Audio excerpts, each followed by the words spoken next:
democracy. Ms. Stone, welcome to the City Council. We're glad you're here. Please have a seat. Our protocols are 3 minutes, and that clock in front of you will help you keep time. Thank you very much. I appreciate the opportunity. I'm here today because I'm very disturbed by the recent actions of the Trimet board, which met to vote, basically to confirm a vote to cut the buses out of the Fairless Square, as well as cut back more routes for citizens of the area here. I think it's 3 areas, 3 counties that they serve. My biggest concern is that the board is appointed members by the governor. The governor does not live in Portland or Portland proper or the surrounding counties, and doesn't use the mass transit service. And Trimet keeps talking about losing money, and yet they expand the rail service, which they're doing right now, and planning for building more. And the rail service is wonderful, but it does serve people who have automobiles or who live in downtown, or the surrounding areas where the trains operate. People who rely on buses are poor. They usually do not have a car. They can't afford one, and with this economic crisis that we're in, rely on using mass transit. So I don't understand why someone who is not even part of our community here is making decisions from the capital of the state on who should be making decisions on such important issues as expanding or depleting transit services, public transit services.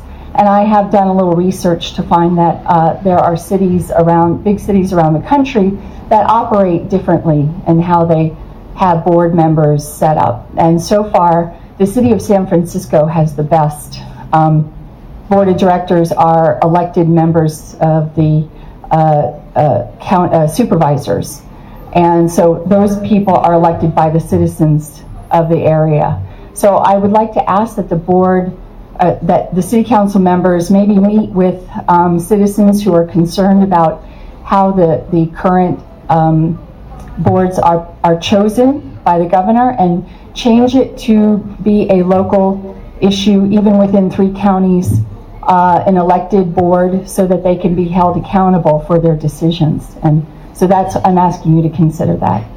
Thank you for your testimony. Really appreciate it. Thank you. Thank you. Carla, can you please read the title for Council Communications number 1262? Request of Zachary Dobbles to address council regarding Trimet and democracy. Mr. Dobbles? He's not able to make it. Okay. Can you please read the title for Council Communications item number 1263? Request of Aaron Michaels to address council regarding Trimet and democracy. She is also not able to come. Okay, can you please read the title for Council Communications item number 1264? Request of Jason Barber to address council regarding Trimet and democracy. Good morning, Mr. Barber. Welcome back to the City Council. Glad you're here. Thank you, and good morning. For the record, my name is Jason Barber. I am a member of the Transit Riders Union, as several of my colleagues who are also members of that are also in attendance today and talking to you about Trimet and some of the issues surrounding it as it exists today, as we are only a few days away from the opening of the Max Green Line. Something I've been getting very interested in is there's another man who's not actually a member of the Transit Riders Union. His name's Jason McHuff, who has started a website called Rose City Transit. And he's actually gone through a lot of the historical records regarding Trimet, and going all the way back to when it was founded back in 1969. And from what I can tell, the city of Portland back then condemned Rose City Transit and conveyed it over to Trimet because the city really felt that Portland should have a system that works better for people who live here and in the surrounding area, and so it can be more democratic and whatnot. And they might have even been thinking light rail back then.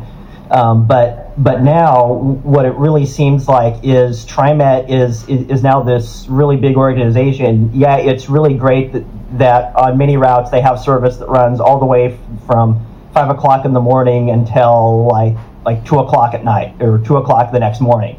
And that's really great if you live along some of those routes and you're able to use the service. It gets you to where you need to go. However, for example, on some of the other routes, there's another rider of Trimet Line 74, which is a rush hour route that runs between Lloyd District and the Woodstock neighborhood, that's being canceled after this Friday, who submitted an idea to Trimet. They didn't really respond to her at all from what I could find out. Or for example, there are other ideas that riders suggested, in their budget shortfall. However, they weren't really addressed at all with Trimet's service cut proposal. Additionally, Trimet, as I've noticed, really selectively works with colleges and universities in the area. For example, Portland Community College can't seem to get enough Trimet Pass discounts for its students, while PSU gets so many of them that they're actually giving them back to Trimet. And also I found out that no Portland State University students were officially asked by Trimet about ending Fairless Square for bus service. As I understand, research from the Transit Writers Union suggests that one administrator at Portland State was simply asked, what do you think about this policy? Oh, okay, and that was all of the PSU input that was provided. Additionally, light rail is really great if you're going between downtown and where you live, but if it doesn't go to the grocery store, if it doesn't go to your job, it doesn't really work out that well. And I understand that my time is up, so I thank you today. Thank you, Mr. Barber, for your testimony.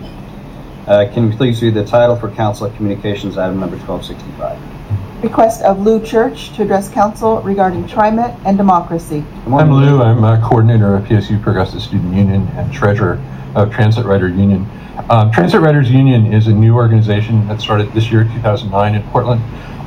There have been some other incarnations in the past.